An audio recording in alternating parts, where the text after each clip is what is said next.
आज हम डिस्कस करेंगे आपके इंक्लूसिव एजुकेशन के पेपर के थर्ड यूनिट का सेकंड पॉइंट, जिसमें हम बात करेंगे कि इंक्लूजन को अगर धरातल पर उतारना है, सुविधाजनक बनाना है, बच्चों की पहुंच तक लेकर जाना है, स्कूल सेटअप में रियलिटी में कन्वर्ट करना है स्कूल को इंक्लूजन के लिए, इंक्लूसिव एजुकेशन के लिए, या इंक्लूसिव स्कूल के कॉन्सेप्ट को लागू करना है, तो बहुत सारे सपोर्ट सिस्टम की हमको जरूरत होगी। अकेला एक आदमी इस काम को नहीं कर सकता। अकेले पॉलिसी बनाने से काम नहीं हो सकता। अकेले स्कूल अपने दम पर या अपने बिहाफ पर इस काम को नहीं कर सकते। बहुत सारी सहायता चाहिएगी अलग अलग प्रोफेशनल से, अलग अलग इंडिविजुअल से। तो उन सब की हम इसमें डिटेल डिस्कस करेंगे। जैसे आपके जनरल एजुकेटर यानी जो सामान्य आपका शिक्षक है, उसकी क्या भूमिका रहेगी, स्पेशल एजुकेटर की क्या भूमिका रहेगी, और इसके अलावा साइकोलॉजिस्ट की क्या भूमिका हो सकती है, किसी स्पीच थेरेपिस्ट की क्या भूमिका हो सकती है, फिजियोथेरेपिस्ट की क्या भूमिका हो सकती है, काउंसलर कैसे इनके इंक्लूजन को लेकर जो कॉन्सेप्ट है उसको पूरा करने में मदद कर सकता है। तो अलग अलग क्षेत्र में अलग अलग जो प्रोफेशनल है उनकी क्या भूमिका हो सकती है, क्या उनका कंट्रीब्यूशन हो सकता है स्कूल के अंदर इंक्लूजन को सुविधाजनक बनाने के लिए। तो चलिए डिटेल में इस पूरे टॉपिक को समझते हैं। तो चलिए डिस्कस करते हैं कि स्कूल के अंदर इंक्लूजन को फैसिलिटेट करने के लिए, सुविधाजनक बनाने के लिए कौन कौन सी सपोर्ट सर्विस रिक्वायर्ड है, और अलग अलग जो इसमें प्रोफेशनल है उनका क्या दायित्व बनता है इंक्लूसिव एजुकेशन के प्रति, इंक्लूजन के प्रति, और उन बच्चों के प्रति जो इंक्लूसिव एजुकेशन के जरिए लाभ ले सकते हैं, जिनको फायदा हो सकता है। तो चलिए समझते हैं। सबसे पहले सपोर्ट सर्विस जो रिक्वायर्ड है, असिस्टिव टेक्नोलॉजी। बार बार इसका जिक्र आ रहा है कि सहायक प्रौद्योगिकी या सहायक उपकरण, सहायक तकनीकी, इनकी बड़ी जरूरत है ताकि बच्चों को क्लासरूम के अंदर पार्टिसिपेट करने में, क्लासरूम इंटरेक्शन में, अपनी लाइफ को सुविधाजनक बनाने में जो भी परेशानी आती है उनको इन तकनीक के जरिए, इन टेक्नोलॉजी के जरिए हम एड्रेस कर पाए। इसमें बहुत सारी चीजें इंक्लूड है, बार बार हम इसका जिक्र कर चुके हैं। छोटी छोटी चीजें इसके अंदर क्या है, टेक्स्ट टू स्पीच सॉफ्टवेयर हो गया, स्पीच टू टेक्स्ट हो गया, इसके अंदर कोई असिस्टिव डिवाइस हो गया, जीपीएस का हो गया। बहुत सारी चीजें हैं जिसके जरिए हम बच्चे को असिस्ट कर सकते हैं, उसकी सहायता कर सकते हैं ताकि वो क्लासरूम में पार्टिसिपेट करे, इंटरेक्शन उसका बना रहे। हमें बिहेवियर सपोर्ट की बहुत जरूरत है। आपको पता है कि इन बच्चों को चैलेंज थोड़े ज्यादा रहते हैं, क्योंकि एक तो समाज की अपनी कंडीशनिंग ऐसी है कि इन बच्चों के सेल्फ एस्टीम पर, इन बच्चों की जो अंदर की योग्यता है, कॉन्फिडेंस है, उस पर समाज नेगेटिव रूप से ज्यादा बात करता है। तो इनका सेल्फ एस्टीम, इनकी आप अपने आप को लेकर सेल्फ इमेज थोड़ी सी कमजोर हो जाती है। तो उसकी वजह से बिहेवियर इशू आ जाते हैं।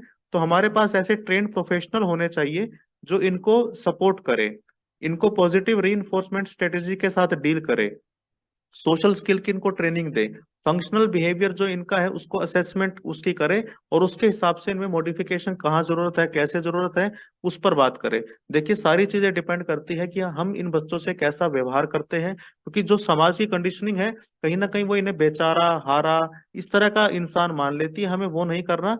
हमें इनको पॉजिटिव रीइंफोर्समेंट देना है, इनके सोशल स्किल की ट्रेनिंग का पूरा बंदोबस्त करना हमारी जिम्मेदारी है। एकेडमिक सपोर्ट की बड़ी जरूरत है, और इनको एडिशनल एकेडमिक सपोर्ट चाहिए, क्योंकि इन बच्चों को थोड़ा सा ज्यादा पेशेंस के साथ, थोड़ा सा ज्यादा समय इनको चाहिए। ऐसा नहीं कि इनके अंदर टैलेंट की कमी है, लेकिन ये डिफरेंटली एबल्ड है, ये थोड़ा अलग तरीके से सीखेंगे। इनके साथ आपको धैर्य बनाना पड़ेगा, आपको एडिशनल एकेडमिक सपोर्ट देनी पड़ेगी, ताकि क्लासरूम में जो भी इनकी रिक्वायर्ड अचीवमेंट है वो ये ले ले। इसमें क्या क्या चीजें आ सकती है, स्पेशलाइज इंस्ट्रक्शन हो सकती है।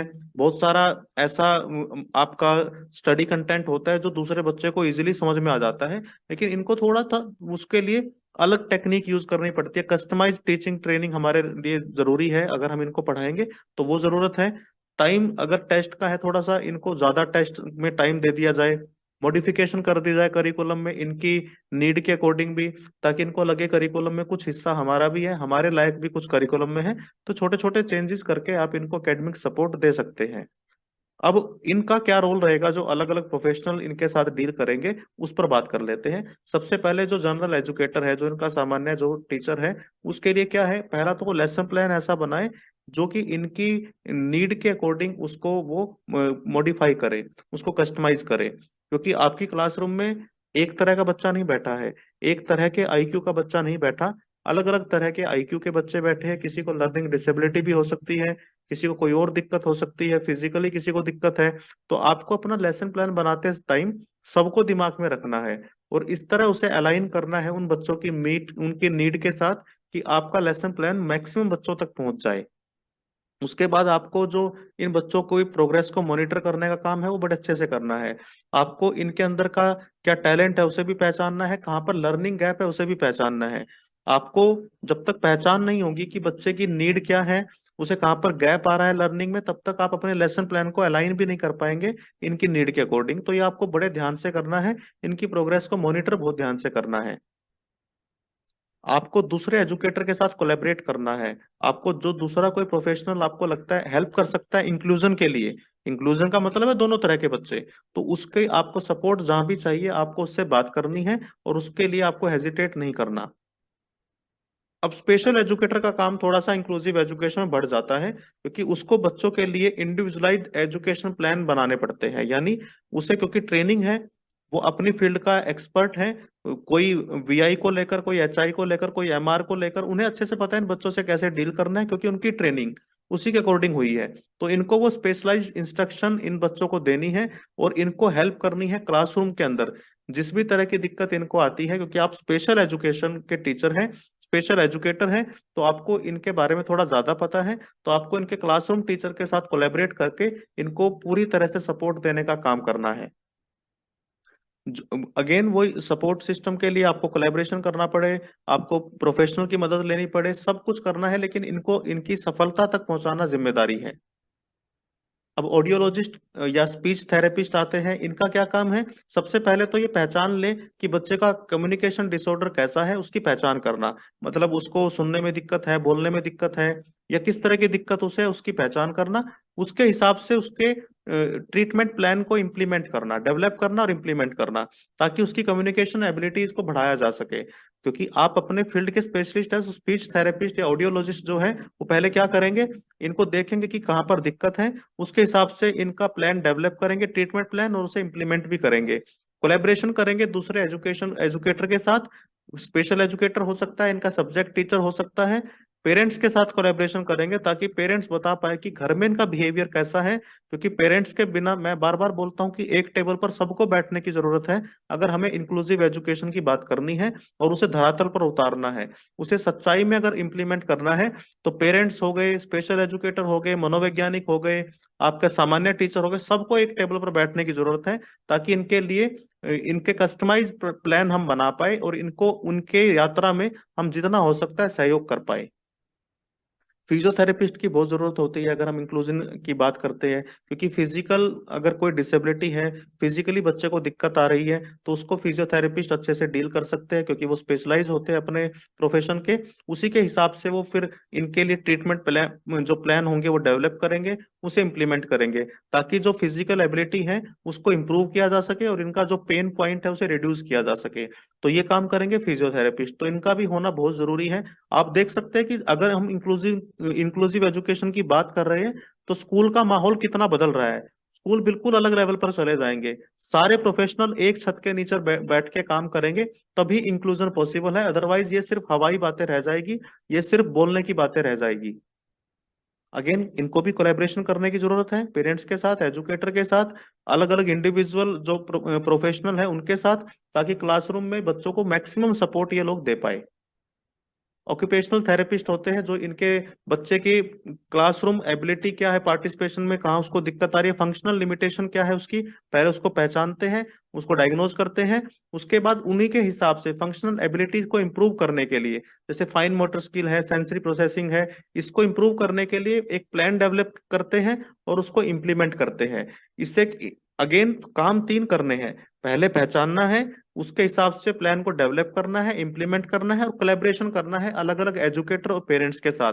बात यह है, सब जब एक छत के नीचे बैठेंगे, एक टेबल पर बैठेंगे, इन बच्चों को देखकर, क्योंकि इंक्लूसिव का मतलब ये हो गया सब तरह के बच्चे आपके एक छत के नीचे पढ़ेंगे, तो इसका मतलब सब तरह के प्रोफेशनल एक्सपर्ट एक छत के नीचे जब तक नहीं बैठेंगे, तब तक इंक्लूजन हो ही नहीं सकता, तब तक ये सिर्फ किताबी बातें रहेगा। तो इसलिए आप देख रहे हैं कि हर स्पेशलाइज पर्सन अपने अपने फील्ड में जो उसको महारत है, अपने अपने फील्ड में वो एक्सपर्ट है, सब इकट्ठे बैठकर इन बच्चों के लिए इंक्लूजन का काम करेंगे, जिसमें सारे बच्चे एक छत के नीचे पढ़ेंगे। काउंसलर काउंसलर का बहुत बड़ा रोल है, क्योंकि बच्चे को इमोशनल सोशल बिहेवियर को लेकर बहुत सारे कंसर्न हो सकते हैं उनके, क्योंकि जो बच्चा डिसेबल है, जिसे किसी तरह की दिक्कत है, सोसाइटी तो उसे ताने मार मार के ऐसा कर देती है कि उसको इमोशनली और सोशली बहुत ज्यादा उसका जो स्किल है डेवलप नहीं हो पाता। उसको कंपेयर किया जाता है दूसरे बच्चों के साथ, और उसे लगता है कि यार मेरा तो जीवन ही खराब है। तो काउंसलर का यहाँ पर किरदार आता है, यहाँ उसकी भूमिका आती है, यहाँ पर उसका रोल होता है कि वो इन बच्चों के हिसाब से अपने जो काउंसलिंग का प्रोग्राम है उसको, इंटरवेंशन जो उसको करने हैं उसे डेवलप करे, इंप्लीमेंट करे, कोलेब्रेशन करे सबके साथ। देखिए हर पॉइंट में मैंने कोलेब्रेशन इसलिए लिखा है क्योंकि जब तक सब इकट्ठे नहीं बैठेंगे तब तक इन बच्चों के लिए हम ज्यादा कुछ नहीं कर पाएंगे। एक एक व्यक्ति, एक प्रोफेशनल अपने फील्ड का माहिर हो सकता है, लेकिन वो दूसरे के बारे में नहीं जानता। तो सबको एक टेबल पर बैठने के बाद इनके बारे में बात करने की जरूरत है। तो काउंसलर अगर ऐसा करेंगे तो इनका जो वेलबींग का जो हम कॉन्सेप्ट है, जो कि बच्चे का होलिस्टिक डेवलपमेंट है, वो हो पाएगा, और एकेडमिक सक्सेस भी इनकी हम इनको दिला सकते हैं। तो इस तरह सब मिलकर काम करेंगे तब ये पॉसिबल है। तो दोस्तों, आज हमने बात की इंक्लूसिव एजुकेशन को सपोर्ट करने के लिए हमें क्या क्या करने की जरूरत है, कौन कौन सी चीजें हम कर सकते हैं, कौन कौन से सपोर्ट सिस्टम हम डेवलप कर सकते हैं। कोई सवाल आपका है तो कमेंट सेक्शन में जरूर पूछिए। नए हैं चैनल पर तो सब्सक्राइब जरूर कर लीजिए। Thank you very much.